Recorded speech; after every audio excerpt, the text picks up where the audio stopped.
हमारे देश में जो वर्तमान में आरक्षण की व्यवस्था है उस पर कोई भी खुल के बात नहीं करना चाहता। बात करने से मतलब यह है कि हर किसी को अपनी राजनीतिक जमीन खींचते दिखाई देती है। हमारे देश के जो नेता है वो आज खुलकर आरक्षण पर बात करने से कतराते हैं और कतराने का पूरा पूरा मतलब यह है कि नेताजी को देश की प्रगति, देश की उन्नति से कोई फायदा नहीं। नेताजी को केवल आपके वोट से मतलब है। वो जानते हैं कि अगर मैंने आरक्षण के मुद्दे पर कोई बात करी तो कुछ लोग जो है मेरे समर्थन में जुड़ जाएंगे, लेकिन कुछ लोग मेरे विरोधी हो जाएंगे। क्योंकि जब भी हमारे देश में आरक्षण की बात होती है हमारा देश दो धड़ों में बढ़ जाता है। एक वो लोग जो आरक्षण के समर्थक है, जो कहते हैं कि आरक्षण हमारा अधिकार है और हम इसे कभी खत्म नहीं होने देंगे। वहीं कुछ लोग ये भी है जो कहते हैं कि आरक्षण देश से खत्म हो जाना चाहिए। लेकिन इन दोनों के बीच क्या तीसरी बात नहीं हो सकती? हम ये नहीं कह सकते कि आरक्षण जरूरी है लेकिन आरक्षण की व्यवस्था में सुधार हो। आज हम आरक्षण खत्म करने की बात नहीं करेंगे। मेरा आज सीधा सा सवाल यह है कि वर्तमान में हमारे देश में जो आरक्षण की स्थिति है, जिन लोगों के लिए आरक्षण लाया गया, क्या उन लोगों को आज की स्थिति में आरक्षण का फायदा मिल रहा है? वो यदि नहीं मिल रहा है तो इस पर समीक्षा होने में क्या दिक्कत है? और यदि बराबर लोगों को आरक्षण का फायदा मिल रहा है तो फिर आज 80 सालों बाद जिन लोगों के लिए 80 साल पहले आरक्षण की व्यवस्था की गई थी वो मुख्य धारा में क्यों नहीं आ पाए? आप आपके मन में एक तस्वीर बनाइए कि एक गरीब बच्चा है, उसके पिता मजदूरी करते हैं और बड़ी मुश्किल से 2 वक्त की रोटी की व्यवस्था हो पाती है। वही बच्चा सरकारी स्कूल में पढ़ता है, उसके पास ना कोचिंग जाने की फीस है, ना अच्छे संसाधन है और ना ही किसी बड़े नेता से संपर्क है, लेकिन उसके मन में एक सपना है कुछ अच्छा बनने का। तो आप बताइए, क्या वो बच्चा संसाधनों के अभाव में अपने सपने को पूरा कर पाएगा? क्या सिर्फ उसकी इतनी सी गलती है कि वो सामान्य वर्ग में पैदा हुआ है? क्या उसकी गरीबी बाकी लोगों की गरीबी की वास्तविकता में कम है, या बाकी लोगों की तुलना में उसकी मेहनत कम है? क्या जो उसके सपने हैं वो इसलिए छोटे हैं क्योंकि वो सामान्य वर्ग में पैदा हुआ है? क्या उसे मुख्य धारा में आने का अधिकार नहीं है? वहीं दूसरी ओर एक बच्चा जो एससी से है, जो एसटी से है, ओबीसी से है, वो भी गरीबी में जी रहा है, वो भी उसी सरकारी स्कूल में पढ़ रहा है और वही अपने जीवन की जिंदगी से लड़ाई लड़ रहा है। अगर वो आज तक भी आरक्षण का फायदा नहीं ले पाया तो क्या उसको आरक्षण का फायदा नहीं मिलना चाहिए? क्या उसको मौका नहीं मिलना चाहिए? और इसका सीधा सा जवाब है कि उसको मौका बिल्कुल मिलना चाहिए। आरक्षण का फायदा अगर इसलिए नहीं मिल रहा है कि वो सामान्य वर्ग में पैदा हुआ है, एसटी में पैदा हुआ है, एससी में पैदा हुआ है या ओबीसी में पैदा हुआ है, तो हमारे देश की आरक्षण व्यवस्था तो उन्हीं लोगों के लिए लागू की गई है ना, जो मुख्य धारा से पिछड़ चुके हैं, जो गरीबी में जीवन यापन कर रहे हैं। उन लोगों को मुख्य धारा में लाना और उनको गरीबी से निकालना। जब भी आरक्षण की व्यवस्था लागू की गई थी उसका मकसद यही था, क्योंकि उस समय हमारे देश के कई गरीब लोग थे जो मुख्य धारा से पिछड़ चुके थे और आरक्षण व्यवस्था इसीलिए बनाई गई थी कि उनको मुख्य धारा में लाया जाए, उनके जीवन को अच्छा बनाया जाए, उनको अच्छी शिक्षा दी जाए, उनको संसाधनों की पूर्ति की जाए, ताकि उनको ये ना लगे कि मैं किसी जाति में पैदा हुआ हूं या गरीब वर्ग में पैदा हुआ हूं, इसलिए मेरे साथ इस प्रकार का भेदभाव हो रहा है। लेकिन सीधा सा सवाल है कि हमारा सिस्टम गरीबी देखता है क्या, या सिर्फ उसकी जाति देखकर उस फैसला करता है कि इसे फायदा मिलना चाहिए या नहीं मिलना चाहिए? अब कुछ लोगों का मानना यह है कि जो आरक्षण व्यवस्था है वो कई सालों से लोगों का शोषण किया गया और इस आधार पर आरक्षण व्यवस्था लागू की गई। तो क्या वो व्यवस्था जो आज लोगों का शोषण कर रही है ये सही है? एसटी एससी ओबीसी समुदाय के लोग भी करोड़ों अरबपति खरबपति बन चुके हैं। क्या उनके साथ कोई भेदभाव कर रहा है? भेदभाव तो उस गरीब के साथ हो रहा है जो आज भी संसाधनों के अभाव में जी रहा है, जो आज भी गरीबी में जी रहा है, जिसको आज भी बराबर शिक्षा नहीं मिल पाई है। अब जरूरी नहीं कि वो कौन से समुदाय का है, कौन सी जाति का है, कौन से मधक का है, कौन से मजहब का है। अगर वो गरीब है तो भेदभाव झेल रहा है, किंतु अगर वो पढ़ लिख कर या व्यवस्था में सुधार लाकर आगे बढ़ चुका है तो क्या आज उसके साथ भेदभाव हो रहा है? हमारे आज की वर्तमान की आरक्षण की स्थिति तो यही है कि जो व्यक्ति पीछे से पिछड़ चुका है उसको कोई फायदा नहीं है, उसके साथ भेदभाव हो रहा है। लेकिन जो आगे बढ़ चुका है उसके साथ कौन भेदभाव कर रहा है? और अगर उसके साथ भेदभाव खत्म हो गया है, वो मुख्य धारा में आ चुका है, तो उसका आरक्षण खत्म करो और उसके आरक्षण का फायदा उसी के समाज के गरीब भाई को दो, ताकि वो भी इनके साथ मुख्य धारा में आ सके, अपने जीवन को गरीबी से निकाल सके, अपने बच्चों को अच्छी शिक्षा दे सके, अपने बच्चों को अच्छा वातावरण दे सके। अगर कोई व्यक्ति आरक्षण व्यवस्था के जरिए आगे आ चुका है, उसकी आर्थिक स्थिति मजबूत हो चुकी है, उसके बच्चे अच्छे स्कूल में पढ़ रहे हैं, उसके पास पर्याप्त संसाधन है, तो क्या उसको आरक्षण की आवश्यकता है? नहीं।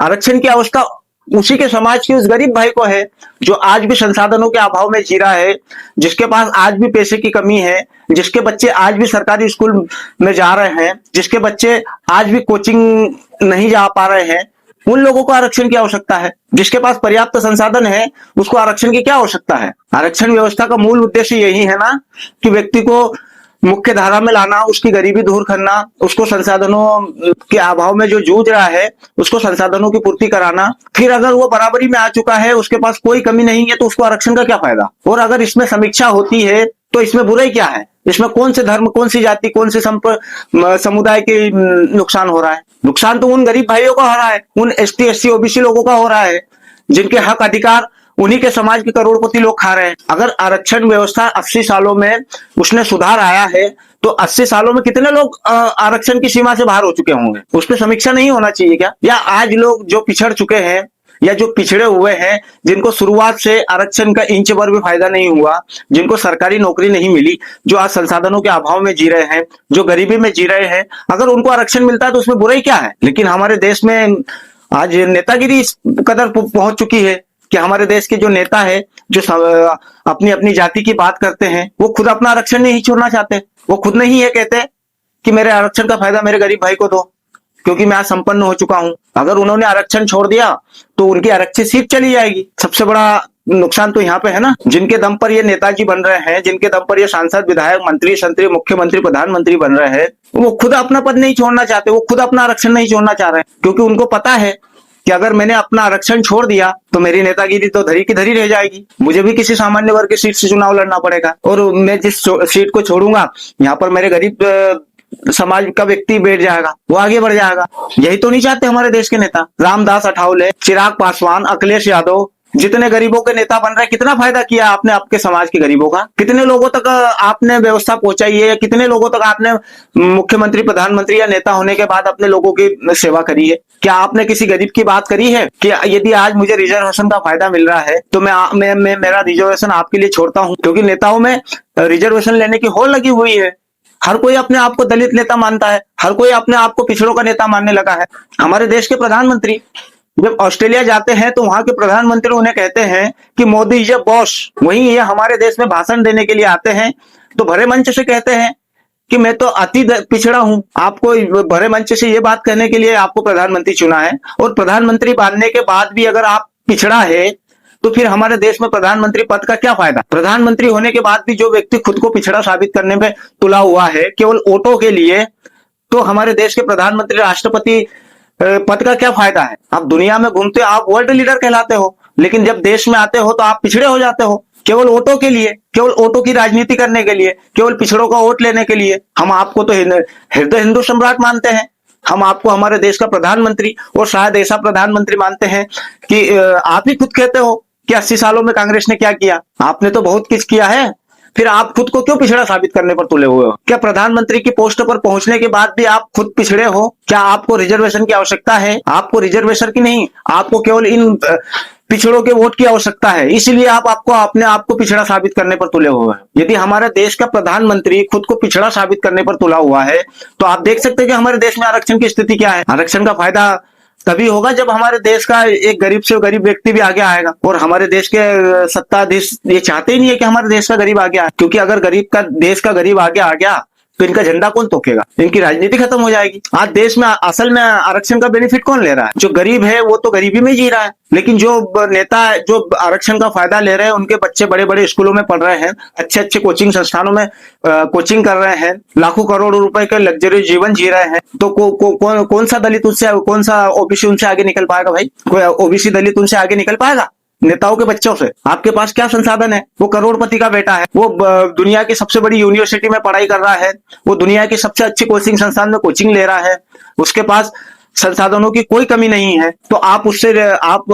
आरक्षित कोटे के होने के बावजूद भी आप उससे मुकाबला कर पाओगे। आप तो गरीब हो, गरीबी में रहोगे, लेकिन वो नेता का बेटा लखपति था, करोड़पति, अरबपति, खरबपति बन जाएगा। तो आरक्षण व्यवस्था में सुधार क्यों नहीं होना चाहिए। आरक्षण व्यवस्था में सुधार इसलिए होना चाहिए कि जो आज गरीबों का हक खा रहे हैं, जो दलितों का हक खा रहे हैं, जो ओबीसी का हक खा रहे हैं नेता या उनके बच्चे, उनको आरक्षण के दायरे से बाहर करो। आज जिस गरीब, जिस दलित को आरक्षण की आवश्यकता है उसको आरक्षण का फायदा दो। अगर 80 साल बाद भी इस व्यवस्था में कोई सुधार नहीं आ पाया है तो फिर कितने सालों तक इसमें सुधार नहीं आ पाएगा, या कितने सालों तक ये व्यवस्था चलती रहेगी। आपका बेटा माइनस मार्क लाने के बाद अगर डॉक्टर बन जाएगा तो क्या आप उससे इलाज करवाओगे। अब बातें जो होती है वो ये होती है कि अगर कोई आरक्षण का विरोध कर दे तो वो दलित ओबीसी विरोधी हो जाता है, कोई आरक्षण का समर्थन कर दे तो वो दलित ओबीसी का समर्थक हो जाता है। लेकिन जो देश की असल आवश्यकता है, जिसके लिए देश को 80 सालों से इंतजार करना पड़ा, जो देश की असल आवश्यकता है, जिस पर बात होना चाहिए, उस पर बात कोई नहीं करना चाहता। क्यों नहीं करना चाहता? केवल अपनी वोट बैंक की राजनीति के लिए, क्योंकि सबको पता है कि देश में दलित ओबीसी की ओर ज्यादा है। अगर हम इनकी बात नहीं करेंगे तो हमारे से वोट नहीं देंगे हमको। सामान्य वर्ग तो 10-12-15% है। नहीं चाहिए हमको आरक्षण, हमको बिल्कुल नहीं चाहिए आरक्षण। लेकिन उस आरक्षण का फायदा वो नहीं ले पाए जो मेरे से अग्रह है। आरक्षण का फायदा मेरे से गरीब भाई, छोटे गरीब भाई को मिले तो मेरे को कोई बुराई नहीं है। लेकिन अगर आरक्षण का फायदा करोड़पति अरबपति का बेटा ले रहा है तो मेरे को उससे तकलीफ है। आरक्षण व्यवस्था में सुधार इसलिए जरूरी है, दलित हो, ओबीसी हो, एसटी हो, एससी हो, उससे कोई मतलब नहीं है। लेकिन अगर मेरे से पिछड़ा हुआ है तो उसको आरक्षण का फायदा दो। लेकिन करोड़पति अरबपति के बच्चे आरक्षण का फायदा लेंगे तो मुझे तकलीफ होगी क्या? मेरी मेरी मेरी मेरी मेरी मेहनत बेकार है क्या? मेरा सामान्य वर्ग में जन्म लेना पाप है? मेरी मेहनत के बावजूद भी करोड़पति का बेटा अगर मेरा हक ले जाएगा तो मुझे तकलीफ होगी। वहीं अगर कोई गरीब का बेटा मेरा हक लेके जाएगा तो मुझे उससे कोई तकलीफ नहीं, क्योंकि मैं उससे आगे हूं। वो अगर मेरी बराबरी में आएगा तो मुझे उससे कोई तकलीफ नहीं। लेकिन अगर किसी नेता, किसी सांसद, किसी विधायक, किसी एसपी, डीएसपी, कलेक्टर का बेटा मेरा हक लेके जाएगा तो मुझे तकलीफ होगी, क्योंकि मैं भी संसाधनों के अभाव में जी रहा हूं। मैं भी गरीब हूं। केवल इसलिए सत्ता मेरे को गरीब नहीं मान रही क्योंकि मैं सामान्य वर्ग में पैदा हुआ हूं। और वो नेता का बेटा केवल करोड़पति होने के बावजूद भी इसलिए आरक्षण का फायदा ले रहा है कि वो दूसरे समुदाय में या एसटी एससी ओबीसी में पैदा हुआ है। भाव, मेरा किसी जाति से कोई द्वेष भाव नहीं, सब मेरे भाई बंधु है।